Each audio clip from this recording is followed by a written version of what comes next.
Go be yourself. How many times have you compared yourself? Have you been so happy you've achieved something, you're really proud, you're really proud of yourself, and you're super excited, but then boom, you pop in social media or a thought comes in of someone that has something you don't, that they're in a better position than you do, that they have a talent where they seem further than you in the timeline. Let's make the vibe more soothing.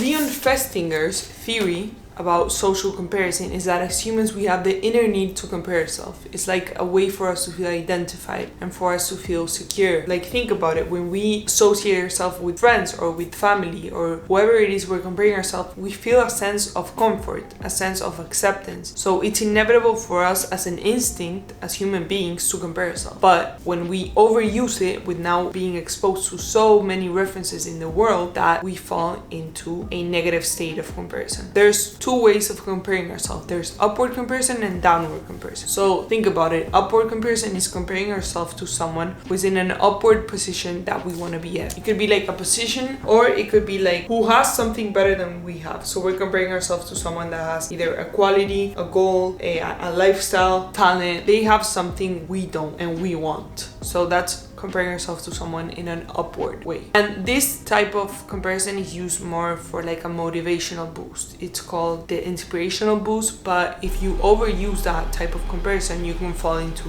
the self-doubt. And then there is downward comparison. So downward comparison is comparing yourself to someone who is in a lower position than you are. So it's for you to kind of get like an ego boost. So it's comparing yourself to someone who doesn't have something you do. So it's noticing your qualities and highlighting your qualities and highlighting and using gratitude as a way for you to get an ego boost. There's a timeline, and we all have a different timeline. So if we see someone who's already at the goal we want to attain, then it's really hard for us to not compare ourselves and not go into this self-doubt, self-esteem, low self-esteem state of overthinking and reconsidering our own past just because of that. Like, what could happen is that you compare yourself to someone that, let's say you have a goal, right? Let's say you want to be a singer. Let's go back to that example. So if you want to be a singer, you're comparing yourself to someone who's already famous, and you're like, I'm never gonna get there.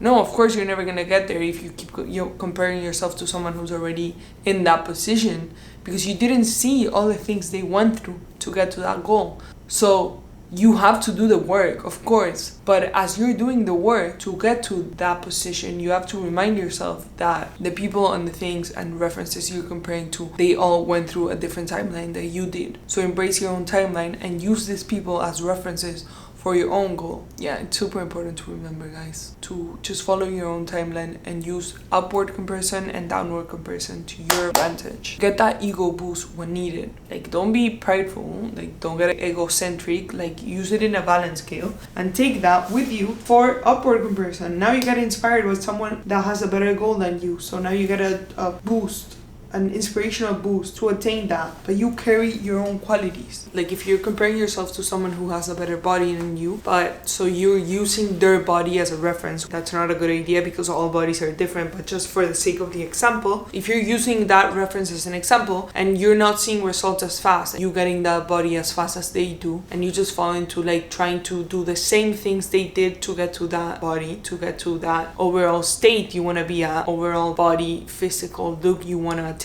then you're gonna stay stuck in the process of doing that, and you're gonna fixate too much in how they did that. But you have to understand that when we compare ourselves, either upward or downward position, we have to utilize these two in our own way and attach our own unique touch to how we attain, because we're gonna use these two as references, and it's a good tool, it's a good tactic to feel a sense of guidance and a sense of reference to attain the goals we want to attain. And that's just like a body example, but it could be like a lifestyle, you know? You're comparing yourself to someone that has a lifestyle. Also, there's this term that plays a huge role when you're comparing yourself called locus of control. There's two types of locus of control: internal locus of control, external locus of control.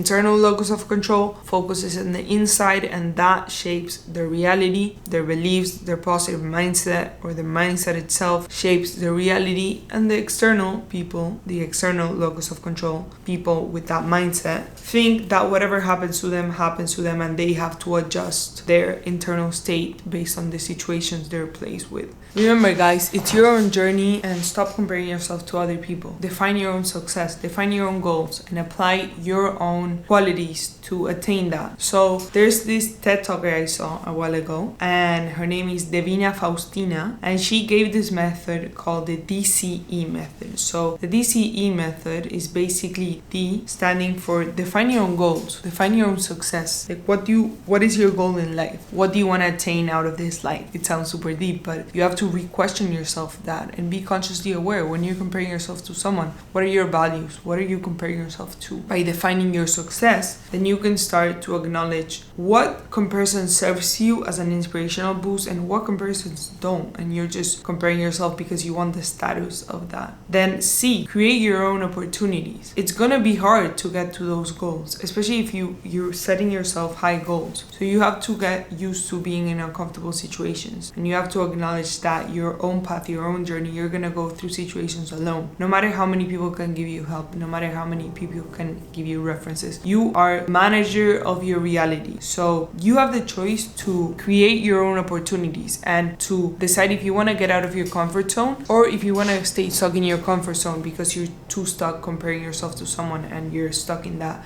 self-doubt that you think you're not suitable to reach that goal. So the more you embrace how you go about things, how you build those little blocks, how you individually face the challenges you are faced with every day, the obstacles, everything, then the more you embrace your self-awareness, your self-esteem, and all of that thing. So remember, guys, I know that comparison can be inevitable, but we have to remind ourselves that we are in our own path, and the more we enjoy the process, the more we embrace our path, the more fulfilled and close to our purpose we'll be. Follow your path. If you're faced with an obstacle, you got it. You're extracting wisdom from that. I know it might be tough, and I know I'm not saying this lightly. Like, it is hard. It's gonna be hard. Like, whatever your goal you want to get to, you have to work towards that. And comparison can really kill your passions and can really kill your drive. So it's really, really, really important to keep that in check and keep your own journey in check. So go be yourself.